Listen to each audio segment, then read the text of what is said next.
bekerja sambil ku lari.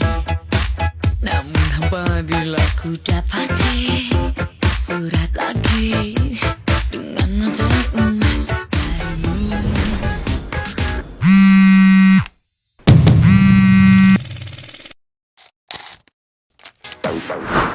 Oh aku tak mau, ku tak mau emas permata. Tak mau, ku tak mau apapun darimu. Cintaku tak perlu dijual beli dengan duitmu. Tetapi What is wrong with her?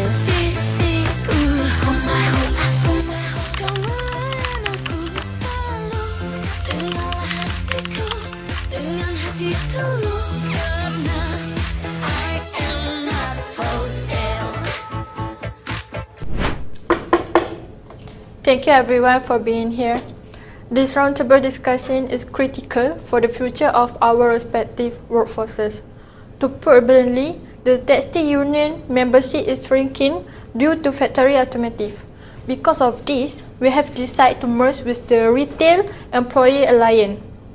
We are building a multi-trade union, so we don't need to be in the same trade to fight for the exact some worker, right? Zulaikha. Didn't I told you since day one, this amalgamation made absolutely no sense. This textile manufacturing is very complex. We operate heavy machinery, we adhere to strict factory safety protocols, and we deal with specific global supply chain regulations. How can a massive union, dominated by supermarket cashiers and shop assistants, possibly understand the technical nuance by my factory floor? This isn't just about stocking shelves, Zulaikha. Miss Farina, please don't underestimate the retail sector. We manage a large massive logistic network and operation. But you are missing the main point. We are not merging so retail work how to do their job. We merging to boost stronger bargaining power. With 10,000 of members, we have a large strike and legal fund. This gives us the financial strength to stand up to the big company and a better protect worker right. Ain. You speak about protection, but you are blind to business reality. Retail move at lightning speed, seasons and trend detect everything. We survive because we are agile. We need flexible scheduling, temporary holiday hiring, and fast dispute resolution. If our union becomes bloated multi-trade bureaucracy, minor negotiation will take months. What if retail business collapse when tied up in a red tape? Miss Miza, Yes, Miss Shazra. let me speak as a veteran. I have been on that factory floor for 15 years. Over time, our benefit just disappeared because our unit shrinks. Management knows we don't have the money for a long strike or court case. This merger gives us a financial shield. Technical issues or shift patterns, we, as the workers, can still fix those in small committees. What we need right now is a massive umbrella over our head. Shazra, I get what you feel, but I have to look at this from the legal and company side too. My job in HR is to make sure our collective agreement is followed properly. A textile collective agreement isn't the same one as for retail. It covers things like hazardous machine allowance, night shift, and daily production target. If this new unit ends up being the mostly made up of retail workers, will they really understand why textile workers need things like dust inhalation allowance? That's what worries me. I'm afraid the specific needs of manufacturing workers like you could end up being pushed aside because everyone is focusing on retail issues instead. Miss Erna, Yes? with all due respect, why wouldn't we understand? Exploitation and burnout feel exactly the same, whether you are standing in front of a textile factory or standing behind a supermarket checkout for 12 hours straight. Retail workers are too often treated as cheap as replaceable labor. Many of us are expected to work unpaid overtime under the excuse of seasonal flexibility. Just as Ms. Mizatul mentioned earlier, that is not flexible and it is unfair. We are not second-class workers. We deserve to be heard. Hanan, I genuinely understand your frustration on the floor. I started my career exactly where you are standing, but you must look at the structural race of this setup. Imagine a future scenario where textile workers face a massive dispute with Mrs. Farina over factory safety, and they call for a solidarity strike. Does that mean my retail staff will have to walk out of their shops too? That is completely unfair to a retail business that has zero connection to a manufacturing dispute. You are importing external volatility into our storefronts and that scare away customers. Audi, what you call? Important volatility? No, we call worker solidarity. Management has always preferred unions to remain small, isolated and hyper-focused on single sector. Why? So corporation can divide and conquer? When we are isolated, we are weak. Multi-trade unions are not an experiment. They are a proven, successful model in developed economies. We will have dedicated autonomous bureaus for both textile and retail under one centralized administrative roof. One roof, but two different words, Zulaikha. Why are you being so idealistic? When your union funds are pulled into a single pot, who do you think get the lion's shares? Will it fund a massive legal team for thousands of routine retail disputes? Or will it upgrade high-risk injury compensation for my factory workers? Internal friction over resources will tear your union apart before you even make it to the negotiating table with us. In the end, you do know that manufacturing workers will suffer because their numbers are smaller compared to the massive influx of retail staff. Miss Farina, that's just a common scar tactic used by companies.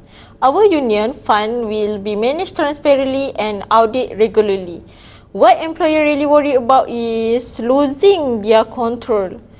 By joining a strong industry union, we have a better legal and financial support to take dispute to the Minister of Human Resources and protect worker rights before effectively. Ain, stop painting management as the villains. If union bureaucracy or strike destroy our margins, store will close. Your member will lose their jobs. This measure creates a chain reaction of risk. We are not trying to crush worker. We are trying to survive, right, Farina, Erna? Right. When a union gets too big, it's become political. And when politics enter the workplace, productivity dies. Right? Erna, you are HR. You know how is it. Every year we have to beg for a tiny allowance increase. Our union is too small, so we just take whatever crumbs that the factory offers. We have no powers. Is it fair to see our people work in that harsh, link-heavy factory with zero protections? This merger is our escape route. We are done bowing to one-side corporate decisions. Shazra, you know my door has always been open for you. Right now, with our textile union, there is only a problem with specific machine allowance. You and I can sit down next week and sort it out in just a couple of days. Why? Because I know you and I know that specific machine. But if you merge with retail union, things won't be that simple anymore. Your complaint will have to be sent all the way to the union headquarters in the capital. It'll go through a committee made up of people who have probably never seen or stepped inside a factory before it finally gets to me. Is that really the strong defense you are hoping for? A process that's slower, more complicated, and buried in paperwork? Auni, you said you start from the bottom. You must remember what it feels like when management suddenly cuts flexible hours or alters shift patterns without consulting anyone. We had no solid ground to stand on. Through this amalgamation, we are building an institution with top-tier legal advisor. We will no longer be tricked into signing exploitative, lopsided contracts. This isn't about politics, Auni. It is about dignity for the workers of both this retail company and the textile factory. Hanan, I have never forgotten where I came from. That is why I work overtime to ensure your schedule are as fair as possible. But this massive union structure will force a one-size-fits-all approach on us. Terms drafted by a centralized board might work perfectly for massive flagship stores in major cities, but they can completely crush small suburban branches operating on razor-thin margins. If those branches close, workers lose their livelihood entirely. Your pursuit of dignity might inadvertently cost people their jobs. Okay, we have heard all of management concerns, and yes, we understand your worries about technical expertise, operational speed, and bureaucracy. But let me ask this. If we keep doing things the same way, how are workers supposed to protect their rights? The reality is, if we don't adapt and stand together, workers' rights will continue to be sacrificed for corporate profit. That's exactly why we designed this proposal carefully. The textile sector will still keep its technical expertise, and the retail sector will still have the flexibility it needs. We are not taking those strengths away. We are strengthening them under one union.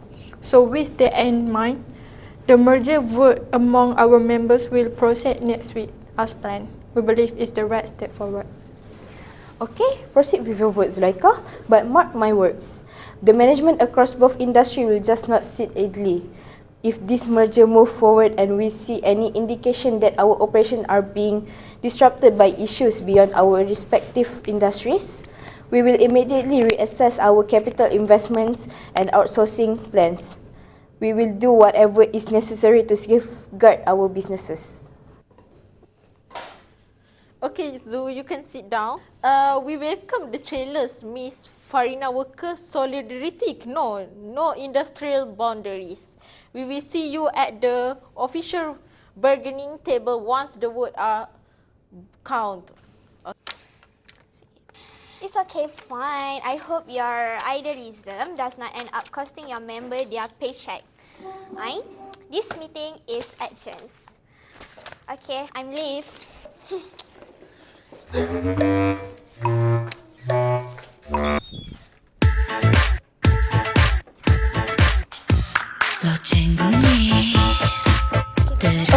What is wrong with her?